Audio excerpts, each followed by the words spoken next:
আমি তো under command, আমি তো অবশ্যই তা চাইবো। আমি তো আরো কমিয়ে আনার পক্ষপাতী এখন থেকে 90 দিনের মধ্যে। আপনি যেহেতু সেনাবাহিনীর লোক বলে দাবি করেন নিজেকে, না, আমি কমিশনড অফিসার। আমি বাংলাদেশ ন্যাশনাল ক্যাডেট কোরের আর্মি উইং এর একজন commissioned officer, lieutenant colonel, battalion command.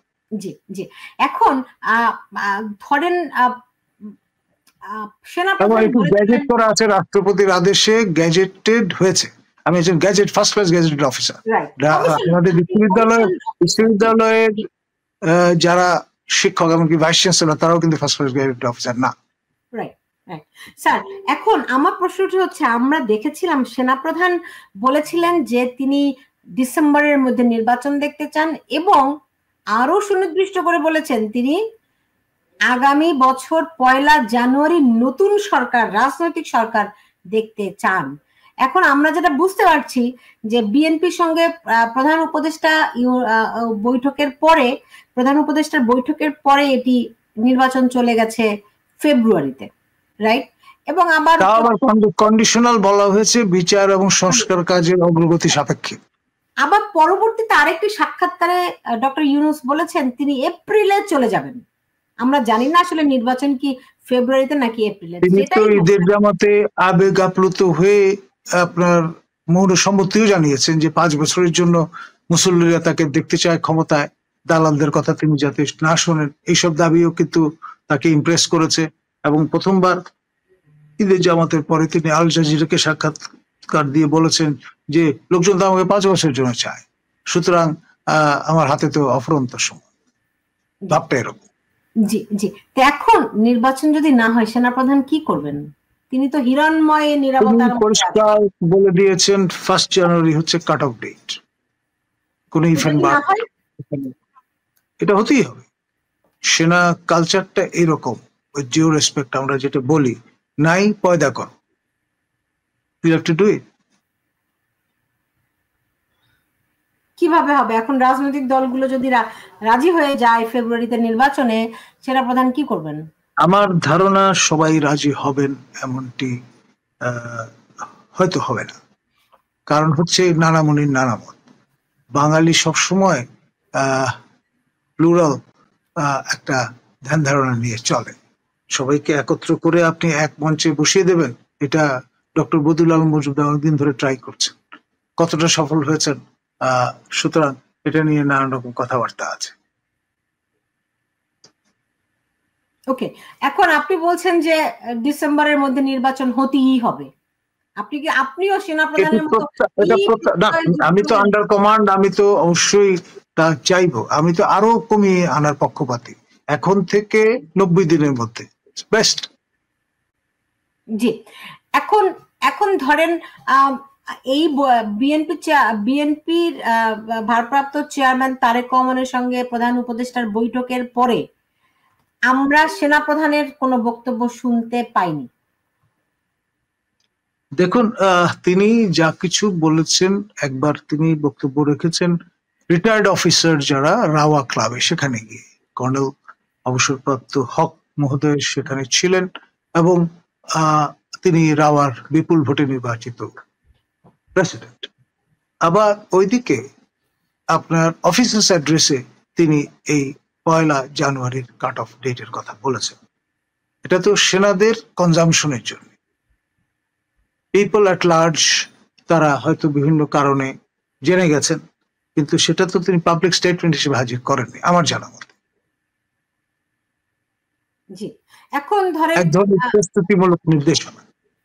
প্রধান উপদেষ্টা বলছেন এপ্রিলে নির্বাচন করবেন, বিএনপি বলছে ফেব্রুয়ারিতে বিএনপি বলছে বললে আমি ভুল করব, আবার বিএনপি বলতেও পারে না। বিএনপি ভারপ্রাপ্ত চেয়ারম্যান তারেক রহমান বলছেন যে ফেব্রুয়ারিতে নির্বাচন। তো বলতেই পারেন। আমি এই প্রশ্নটা আরো 2-1জনকে জিজ্ঞেস করেছিলাম, তারা বলছে যে নির্বাচন হচ্ছে রাজনৈতিক সরকারের, রাজনৈতিক দলগুলোর বিষয়, সেনাপ্রধান এটি বলারই বা কে? দেখুন, স্ট্রিক্ট সেন্সে আপনি কথাটি বলতে পারবেন যখন নির্বাচিত সরকার থাকবে। যেহেতু এটি অনির্বাচিত সরকার এবং সেনা সহযোগী সরকার, সেনারা যদি আজকে ম্যাজিস্ট্রেসি দায়িত্ব পালন না করে ব্যারাকে ফিরে আসেন, পুরো ফাসাদ কিন্তু ধসে পড়বে, অরাজকতার চূড়ান্ত রূপ সামনে দেখতে পাবেন। সেই জন্য আমরা grateful to our arm forces যে তারা আপনার প্রতিদিন আপনার মাঠে থাকছেন, আইন শৃঙ্খলা রক্ষার জন্য এইড টু সিভিল পাওয়ার তারা সদা মোতায়েন আছেন, এবং এই দীর্ঘ সময় ধরে যদি ব্যারাকের বাইরে থাকেন তাহলে আপনার প্রশিক্ষণ থেকে শুরু করে সকল কার্যক্রম কিন্তু ব্যাহত হবে। এখন যে কথাটি আমরা বলি eternal vigilance is the price of freedom, এই ব্যাপারটা কম্প্রোমাইজড হবে। এখন তাদের মূল দায়িত্ব হচ্ছে দেশ রক্ষা করা, বহিঃশত্রুর আক্রমণ থেকে দেশকে নিরাপদ রাখা। তো সেই জন্য ও নিরন্তর অনুশীলন করাটা তাদের জন্য বাধ্যতামূলক। এখানে একজন প্রশ্ন করেছেন, এই প্রশ্নটি আমারও, যদি জুলাই সনদ ঘোষণা হয়ে যায় তারপরে সেনাবাহিনীর ভূমিকা কি হবে? সেনাবাহিনী কি প্রতিরোধ গড়ে তুলবে এদের বিরুদ্ধে? দেখুন, এটাও আমি বলেছিলাম যে নির্বাচন is almost like election is almost like chasing a chimera, মরিচিকার পেছনে ছোটা। এই ব্যাপারটাও তেমন অনেকটা দাঁড়িয়ে গেছে। আপনার বলা হয়েছে আগে যে জুনের মধ্যে এটা ড্রাফট তৈরি হয়ে যাবে, জুলাইয়ের 5 তারিখের মধ্যে এটা ঘোষিত হবে। এখন বলা হচ্ছে যে না, জুলাইয়ের মধ্যে এটা হবে না, অগাস্টের 5 তারিখের মধ্যে ঘোষিত হবে। ওই নির্বাচনের মতো এটাও কিন্তু ক্রমে অগ্রসর হতে থাকবে। এটা এক ধরনের হয়তো রণনীতি এবং রণকৌশলের অংশ বর্তমান সরকারের, যে একদিন করে সময় পার করে দেয়া। ওকে, বুঝতে পেরেছি। এখন জুলাই সনদ বা ঘোষণাটা ওটা জরুরি ভয়ের মতো, সেটি দেখা। তারা তো এখন নতুন জিনিস নিয়ে আসে, সাংবিধানিক কাউন্সিল গঠনের কথা বলছেন। জি, মানে যাতে আপনার নানান রকমের জটিলতা তৈরি করা যায়, আপনার ইজি সলিউশনের কোনো সুযোগ আর থাকছে না। তো কাউন্সিল গঠন করতে তারা পারবে, সাংবিধানিক কাউন্সিল? ভাই, দেশের লোকজন যদি পলাশী যুদ্ধের আমলে নিজ নিজ কাজে ব্যস্ত থাকে, নির্বিকার থাকে, তাহলে সম্ভব হবে। আর সবাই যদি অ্যাসার্টিভ হয়, কনসিয়াস একটা অবস্থান নেয়, তাহলে হয়তো সেটি করা সম্ভব হবে না। সবকিছু জনগণের উপর নির্ভর করবে। আমি আজকে আরেকটি অনুষ্ঠানে শোয়ে বলেছিলাম যে প্রধান বিচারপতিকে আমরা সচরাচর কথা বলতে দেখিনি। আমার মনে হয় আমরা এই যে প্রধান বিচারপতি সিনহা, তাকে খুব বিদ্রোহী অবস্থায় দেখেছি, এছাড়া কোনো বিচারপতিকে আমরা সেই অর্থে দেখিনি, ওই তত্ত্বাবধায়ক সরকারের প্রধান 2-3 বিচারপতি ছাড়া। কিন্তু এখন যে বিচারপতি, তিনি আজকে সাংবাদিকদের সঙ্গে দেখলাম প্রধান বিচারপতি, তিনি সাংবাদিকদের সঙ্গে হাঁটতে হাঁটতে কথা বলছেন। আচ্ছা, ঠিক আছে, সেটি এক জিনিস, কিন্তু আমার প্রশ্ন হচ্ছে তিনি বলছেন 22শে জুন দেশের বিচার বিভাগের জন্য একটা টার্নিং পয়েন্ট। এটার মানে কি স্যার? দেখুন, তিনি হয়তো বলবার চেষ্টা করছেন যে এটা একটা বেঞ্চমার্ক, সেই হিসেবে তিনি কথাটি হয়তো বলেছেন। আর কোন প্রেক্ষিতে কেন বলেছেন আমি বিষয়টা সম্পর্কে যেহেতু অবগত নই, সেই জন্য মন্তব্য করব না। আর বিচার অঙ্গনের বিষয় নিয়ে কথাবার্তা বলাটা মানে হচ্ছে এক ধরনের সাবজুডিস টেরিটরিতে ঢুকে পড়া। মানে কোনো কিছু 22শে জুন কোনো কিছু আছে নাকি? আমি এই মুহূর্তে হলফ করে কিছু বলতে চাইবো না এই বিষয়ে, যেহেতু বিচারাঙ্গন বিষয় মানে নানান ভাবে ব্যাখ্যা করার সুযোগ আছে। আমার একটা অভিজ্ঞতা আছে, সেটা আমি শেয়ার করব। আপনার একটি পত্রিকার অনারারি এডিটরের দায়িত্বে ছিলাম আমি, এবং আপনার হঠাৎ করে একটা এজেন্সির রিপোর্টকে আমরা সেইখানে কোট করেছিলাম যে কেয়ারি সিন্দাবাদ নামে একটি জাহাজ লাইনার, যেটি টেকনাফ থেকে সেন্ট মার্টিনে যেত, সেই লাইনারটিকে আপনার কনফিসকেট করা হয়েছে। তো এই সংবাদটি প্রকাশের পরের দিন আমাদের কোর্ট থেকে সমন করা হলো যে হাজিরা দিতে হবে। কেন? পরে দেখা গেল আমাদের সেই পত্রিকার প্রতিদিনের সকালের নিয়মিত পাঠক হচ্ছেন বিচারক মহোদয়। তিনি ব্রেকফাস্ট করার সময় পড়েন, হঠাৎ বললেন যে আমি রায় দিলাম একরকমের, লিখলো আরেক রকম, কেন? ওদের তলব।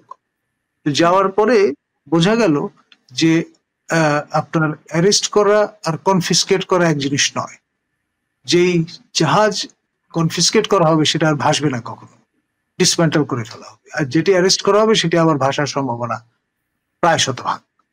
তো এই জন্যে তিনি আমাদের হয়তো ভৎসনা করতেন, যখন দেখলেন যে আমরা কোর্ট করেছি দায় কিন্তু নিজ এজেন্সির, সুতরাং তিনি আমাদের সসম্মানে বিদায় করে দিলেন। তো এই ঘটনাটির পর আমি এই জুডিশিয়াল বিষয়ে কথাবার্তা বলতে খুব সাবধান। বুঝতে পারছি। না, জুডিশিয়াল বিষয়ে তো অবশ্যই কথা বলা খুব মানে একটা সাবধানতা অবলম্বন করতে হবে। আমরা দেখলাম এই কোটা নিয়ে সাব জুডিশিয়ারি হয় কিনা এই ভয়ে শেখ হাসিনা পর্যন্ত কিছু বললেন না, তাই না? সো যাই হোক, আমি আজকে শেষ করব। আপনার আপনার আপনার উপর কোন রকম কোন চাপ কেউ দিচ্ছে কিনা কোনোভাবে? মনস্তাত্ত্বিক ভাবে কাবু করার জন্য লেফটেন্যান্ট কর্নেল মুস্তাফিজ, তারপরে সর্বশেষ আজকে দেখলাম ক্যাপ্টেন মারুফ রাজু, তিনি কিছু মন্তব্য করার চেষ্টা করছেন যেগুলোর নাহক বলে আমি মনে করি এবং উদ্দেশ্য প্রণোদিত। ওই আমাদের সেই পিনাকি ভট্টাচার্যের দ্বারা উৎসাহিত হয়ে অথবা তাকে ভালোবেসে এ ধরনের কথাবার্তা বলবার চেষ্টা করছেন। যে কথাগুলো বলছেন সেগুলো নাহক, অনভিপ্রেত, এবং আমি এর প্রতিবাদ জানাই। প্রত্যেকটা মানুষের মত প্রকাশের অধিকার থাকতে হবে। আপনি জোটবদ্ধ হয়ে মাইম করার চেষ্টা করবেন, সেই জার্মান গেস্টাপো কায়দায় ভয়ভীতি দেখানোর চেষ্টা করবেন, গোয়েবলসের মতো মিথ্যা কথা বারবার বলে যাবেন, that is not acceptable. Will be the last person to accept.